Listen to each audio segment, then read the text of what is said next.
Hello my dear all friends, আজকে আমি আপনাদেরকে একটা ভার্ব দিয়ে হাজার হাজার বাক্য তৈরি করার একটা পদ্ধতি শিখিয়ে দিব। সো সাপোজ আমি একটা ভার্ব নিলাম গো। সো গো মানে হচ্ছে যাওয়া। আই গো, আমি যাই। এখন আপনি কোথায় কোথায় যান সেগুলো লাস্টে লাগিয়ে দিব। যেমন আই গো টু স্কুল, আমি স্কুলে যাই। আই গো টু মাদ্রাসা, আমি মাদ্রাসায় যাই। আই গো টু কলেজ, আমি কলেজে যাই। আই গো টু ইউনিভার্সিটি, আমি ইউনিভার্সিটিতে যাই। আই গো টু মার্কেট, আমি বাজারে যাই। আই গো টু হসপিটাল, আমি হসপিটালে যাই। আই গো টু মাদ্রাসা, আমি মাদ্রাসায় যাই। আই গো টু ঢাকা, আমি ঢাকায় যাই। আই গো টু রাজশাহী, আমি রাজশাহীতে যাই। আই গো টু ময়মনসিংহ, আমি ময়মনসিংহে যাই। আই গো টু নীলফামারী, আমি নীলফামারী যাই।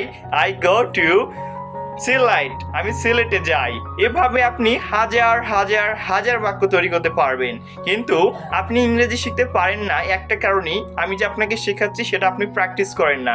সো আশা করি আপনি এভাবে প্র্যাকটিস করবেন এবং আজকে থেকেই শুরু করে দিবেন ইংরেজি শেখার জার্নি।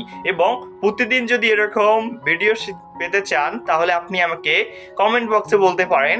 আমি চেষ্টা করব প্রতিদিন আপনাদেরকে এভাবে সহজে ইংরেজি শেখানোর। ওকে, সো বাই।